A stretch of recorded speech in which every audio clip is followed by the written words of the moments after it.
அஸ்ஸலாமு அலைக்கும். இன்றைக்கி நம்ம சேனலில் ஒரு ஸ்வீட் ரெசிபி தான் பார்க்க போகிறோம். அது எவ்வளோ ஈஸியாக பண்ணலான்னு பார்க்கலாம். வீட்டில் 3 பொருள் இருந்தால் ஈஸியாக நம்ம ஸ்வீட் ரெடி பண்ணிடலாம். அது எப்படி செய்கிறதுன்னு பார்க்கலாம் வாங்க. அதுக்கு தேவையான பொருள் 1/2 கப் பால் பவுட்ரு, 300 கிராம் சர்க்கரை, 1/4 கப் நெய், 100 கிராம் மைதா. இது எப்படி செய்யலான்னு பார்க்கலாம் வாங்க. இப்போ பாருங்கள், கடாய் வச்சுட்டு அதில் எடுத்து வச்சுருக்கிற நெய்யை அதில் போட்டுடலாம். நான் 1/4 கப்புக்கும் இன்னும் கொஞ்சம் 2 ஸ்பூன் கூட போட்டேன். இது 100 கிராம் மைதா. இது நல்லா பச்சை வாசனை போகிற வரலும் நல்லா வறுபடணும். பாருங்கள், நல்லா கொஞ்சம் ப்ரௌன் கலராக வரணும். அது வரலும் நம்ம நல்லா வறுத்துக்கலாம். அப்போ தான் பச்சை வாசனை இருக்காது ஸ்வீட்டில். பாருங்கள், இது போல் நல்லா கலந்து விட்டுட்டே இருக்கலாம். அப்போ தான் நெய் கொஞ்சம் விடும். இப்போ எனக்கு நெய் பத்தலை, நான் இன்னும் 2 ஸ்பூனும் நெய் நான் போட்டேன் இதில். பாருங்கள், இது போல் கலந்து விட்டுட்டே இருக்கணும். நம்ம அப்படியே விட்டாலும் அடி பிடிச்சிடும். அடி பிடிக்காத மாதிரி பார்த்துக்கணும். நல்லா இப்படி கலந்து விட்டுட்டே இருங்க. இப்போ பாருங்கள், ஓரளவுக்கு நெய் விடுது பாருங்கள். ஆனாலும் எனக்கு நெய் பத்தலை. அதனால் நான் இன்னும் 2 ஸ்பூன் நெய் போடுறேன். 1/4 கப்பும் இன்னும் 2 ஸ்பூன், 1/4 கப்புக்கு கொஞ்சம் அதிகம் போட்டு நல்லா இது போல் கலந்து விடலாம். பாருங்கள், நெய் இப்போ எப்படி வருது பாருங்கள். இன்னும் கொஞ்சமாக இது ப்ரௌன் கலர் மாதிரி ஆகணும். அது வரல நம்ம நல்லா கலந்து விட்டுட்டே இருக்கலாம். கொஞ்சம் விட்டாலும் அடி பிடிச்சிடும். நம்ம பண்டிகை காலம் இருக்கட்டும், இல்லை வேறு எதுவாக வீட்டில் இருக்கட்டும், விசேஷங்கள், இதுக்கெல்லாம் நம்மளே வீட்டில் ரெடி பண்ணிக்கலாம். இல்லை பசங்க கேட்டாலும் நம்ம செஞ்சு கொடுக்கலாம். ஒரு பிறந்த நாள் வருதா, அதுக்கும் நம்ம இந்த ஸ்வீட் செய்யலாம். எல்லாமே நம்ம வீட்லேயே ரெடி பண்ணலாம். பாருங்கள், ஓரளவுக்கு நல்லா ப்ரௌன் கலராக மாறிடுச்சா. இன்னும் கொஞ்சம் நேரம் அப்படியே கலந்து விடலாம். நம்ம விட்டோன்னா அடி பிடிச்சிடும், விடக்கூடாது, கலந்து விட்டுட்டே இருக்கணும். பாருங்கள், நேரம் நல்லா மாறிடுச்சா. இப்போ நம்ம எடுத்து வச்சுருக்கோம் இல்லையா மில்க் பவுட்ரு, ஃபஸ்ட்டு 1 கப் போடுறேன் நான். இப்போ நான் ஸ்டவ் ஆஃப் பண்ணிட்டேன். ஆஃப் பண்ணிவிட்டு தான் இப்போ போட போகிறேன் மில்க் பவுட்ரு. ஸ்டவ் ஆனில் வச்சு போடக்கூடாது. ஃபஸ்ட்டு 1 கப் போட்டுட்டு நல்லா கலந்து விட்டுக்கலாம். இது கிராம் கணக்கில் பார்த்தா 150 கிராம் மில்க் பவுட்ரு. மைதா 100 கிராம் போட்டு பாருங்கள். மீதி இருக்கிறதையும் போட்டுடுறேன். மொத்தம் 150 கிராம் பால் பவுட்ரு. அது நல்லா இது போல் கட்டிகள் இல்லாமல் நல்லா இது போல் கலந்து விட்டுட்டே இருக்கலாம்.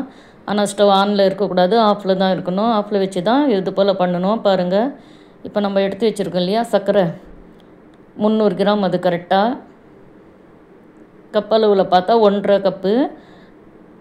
தண்ணி 1 கப் அளவுக்கு போடுறேன் நான், 150 ml. பாருங்கள், நல்லா இது போல் கலந்து விட்டுட்டு ஒரு கம்பி பதம் வரணும். அது வரலாம். பாருங்கள், ஒரு கம்பி பதம் வந்த பிறகு இப்போ நம்ம எடுத்து வச்சுருந்தோம் இல்லையா மில்க் பவுட்ரு, மைதா, அது இப்போ எடுத்து வச்சு அது நம்ம வச்சுருக்கோம் இல்லையா சுகர் சிரப்பு, அது போட்டுடலாம்.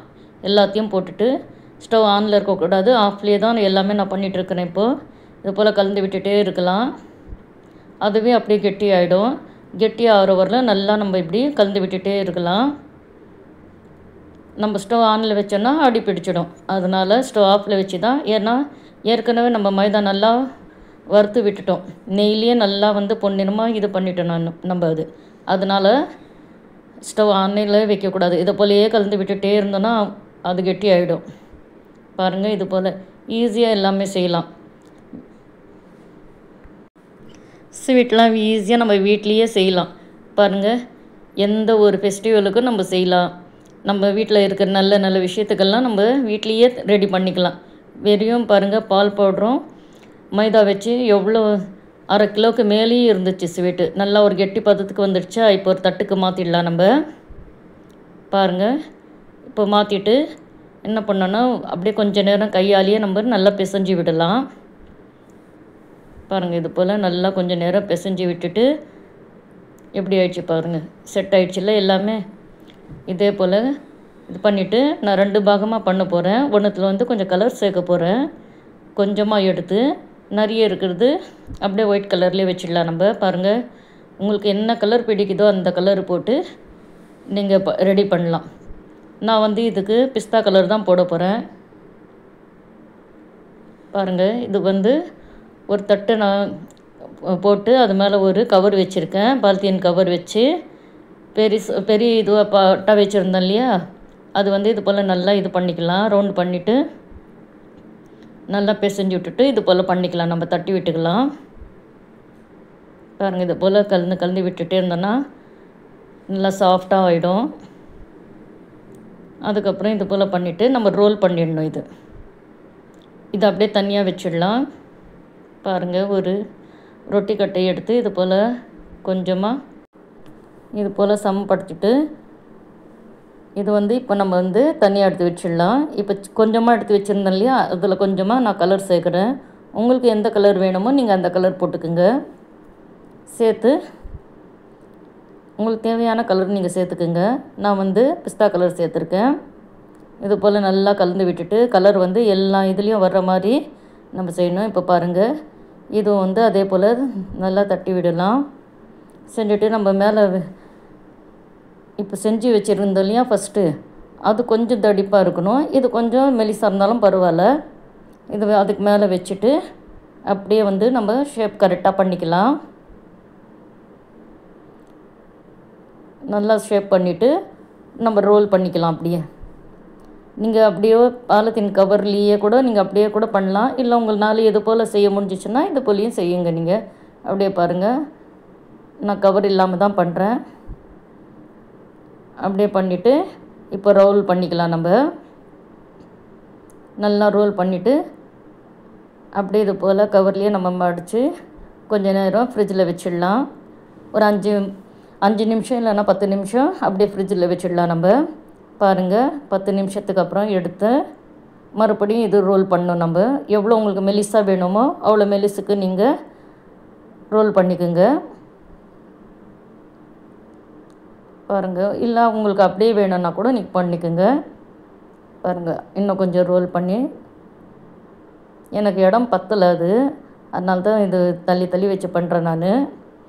பாருங்கள், இது போல் பண்ணிவிட்டு மறுபடியும் இது வந்து அப்படியே இந்த கவர்லேயே வந்து நம்ம மடித்து ஒரு 20 நிமிஷம் அது போல் வந்து நம்ம ஃப்ரிட்ஜில் வச்சுட்டு அப்புறம் கட் பண்ணலாம். பாருங்கள், அப்படியே நம்ம ரோல் பண்ணிக்கலாம். எனக்கு இடம் பத்தாததுனால அது போல் ஆயிடுச்சு. பாருங்கள், இது போல் அப்படியே ரோல் பண்ணிவிட்டு நான் 20 நிமிஷத்துக்கு அப்புறம் எடுத்துகிட்டு வந்திருக்கேன் ஃப்ரிட்ஜில் வச்சு. பாருங்கள், இப்போ கட் பண்ணலாம். உங்களுக்கு எவ்வளோ மெலிசாக வேணுமா இல்லை தடிப்பாக வேணுமா நீங்கள் போட்டுக்கோங்க. நான் கொஞ்சம் வந்து நல்லா வந்து தடிப்பாக தான் போட்டிருக்கேன். நீங்கள் கொஞ்சம் வேணும்னா மெலிசாவும் போட்டுக்கோங்க. நிறைய இன்னும் இதுக்கும் நிறைய வரும். பாருங்கள், எப்படி வந்து சூப்பராக வந்திருக்கு 2 கலரும். வெறிய மில்க் பவுடரும் மைதா நெய் வச்சு நம்ம வீட்லேயே இவ்வளோ ஸ்வீட்டும் தயார் பண்ணலாம். நம்ம நல்லா சூப்பராக வந்திருக்கு பாருங்கள். இது போல் நீங்களும் செஞ்சு பார்த்துட்டு எப்படி வந்திருக்குன்னு எனக்கு கமெண்ட்ஸில் சொல்லுங்கள்.